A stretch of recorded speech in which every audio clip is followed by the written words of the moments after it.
ये देखिए, ये ऊपर से इतनी करारी है और अंदर से एकदम ही सॉफ्ट है। इसके अंदर है खट्टी मीठी सी टेस्टी सी फीलिंग। ये देखिए, देखने में कितनी सुंदर है।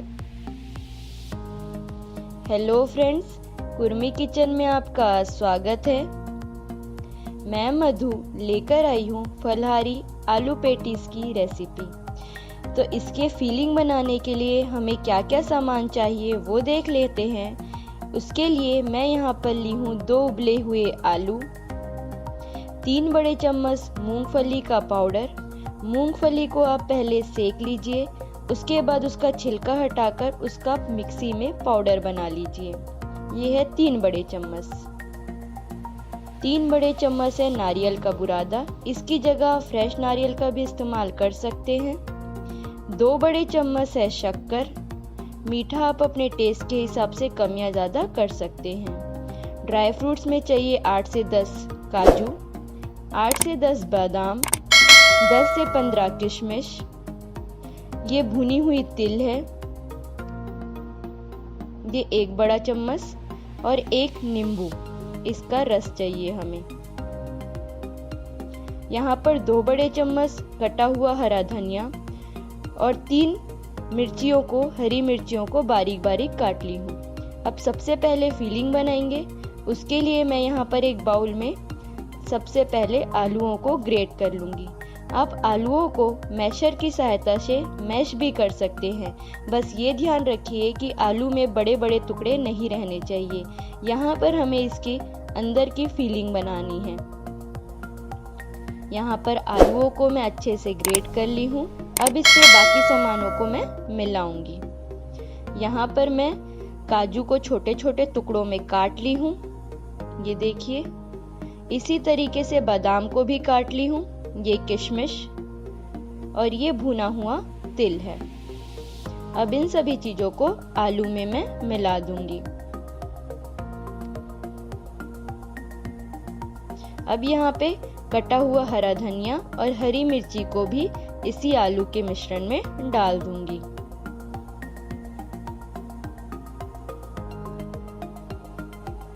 अब हम इस पर डालेंगे ये भुनी हुई मूंगफली का पाउडर, ये 3 बड़े चम्मच, और ये है नारियल का बुरादा। यहाँ पर इस पर मैं 2 बड़े चम्मच शक्कर डालूंगी। शक्कर आप अपने टेस्ट के हिसाब से कम या ज्यादा कर लीजिएगा, और 1 नींबू का रस। अब इन सभी चीजों को अच्छे से मिलाएंगे। यहाँ पर ध्यान रखिए, ये मिश्रण के अंदर हमें नमक का इस्तेमाल नहीं करना है। अभी यहाँ पर हम इसे खट्टा मीठा बना रहे हैं, तो सिर्फ शक्कर और नींबू का ही इस्तेमाल होगा। ये सारी चीजें आप व्रत में खा सकते हैं। यहाँ पर ये मिश्रण हमारा बनकर तैयार है।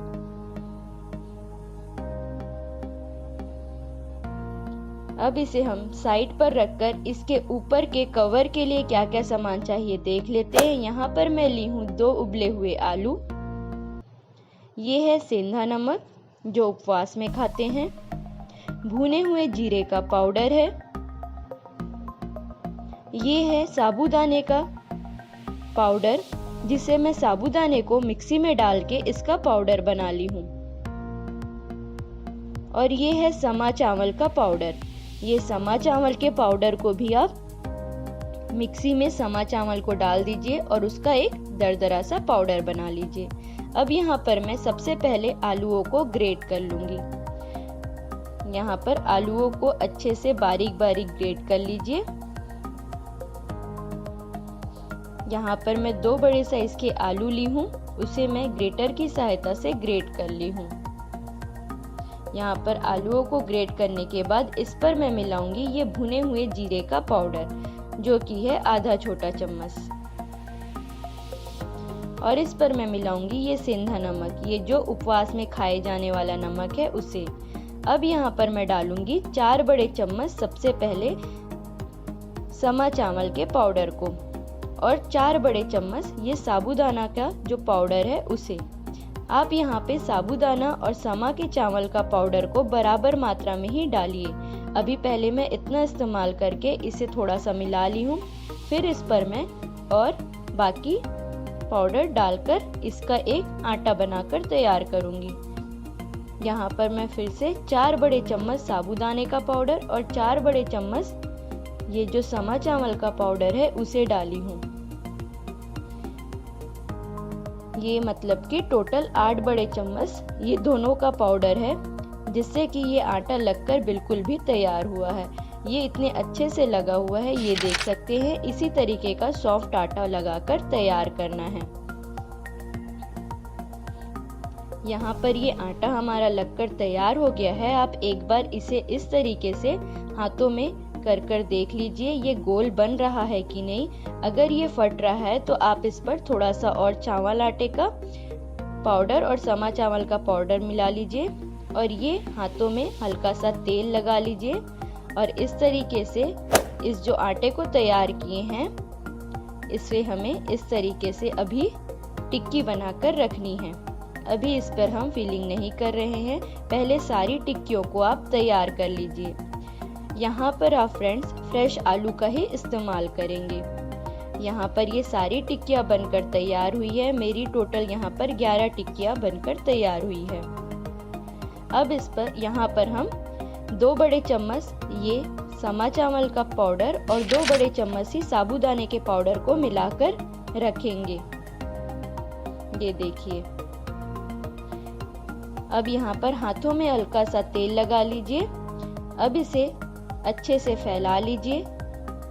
ये जो टिक्कियाँ बनाकर तैयार किए हैं उसे हल्के हाथों से ऐसे इस तरीके से फैला लीजिए और ये जो मिश्रण खट्टा मीठा वाला आलू का बनाकर तैयार करे हैं इसका इस तरीके से बॉल लेकर के इसके बीच में रखिए। ये देखिए और इसे अच्छे से कवर करिए। ये देखिए, इसे इस तरीके से कवर कर दीजिए।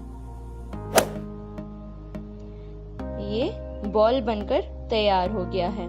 अब इसे हाथों से अच्छे से चिकना कर लीजिए और ये हथेलियों के बीच इस तरीके से दबाकर एक टिक्की बनाकर तैयार कर लीजिए।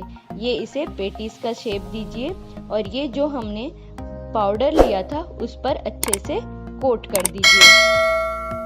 ये देखिए, इस पर अच्छे से इस पाउडर को लगाकर इसे साइड पर रख दीजिए। एक और देख लीजिए इसे कैसे बनाना है। ये हाथों में हल्का सा तेल लगाकर इसे इस तरीके से फैला लीजिए। अब ये आलू के मिश्रण को बॉल बनाकर इसके बीच में रख दीजिए। बॉल को बहुत बड़े साइज में नहीं लेना है। अब इसे अच्छे से कवर कर दीजिए। चारों तरफ से अच्छे से इसे कवर करना है।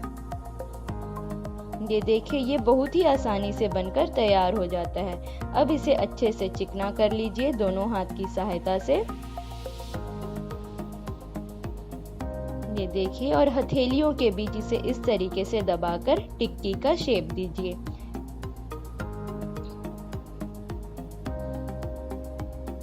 और फिर से ये जो पाउडर बनकर तैयार था उस पर इस तरीके से इसे लपेट दीजिए।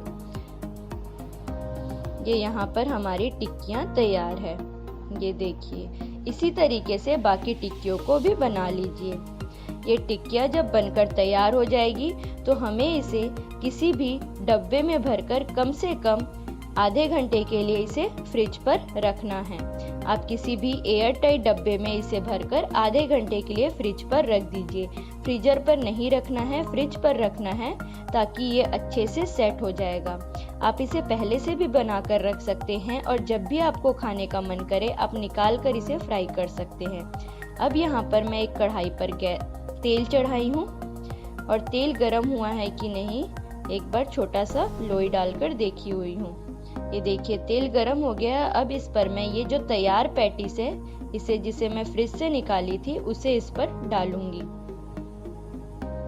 ये हल्का हल्का सा ऊपर से और तेल डाल दीजिए ताकि ऊपर और नीचे से अच्छे से फ्राई हो जाए।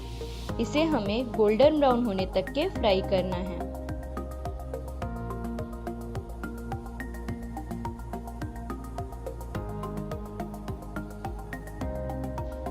ये इसे हल्का सा इसे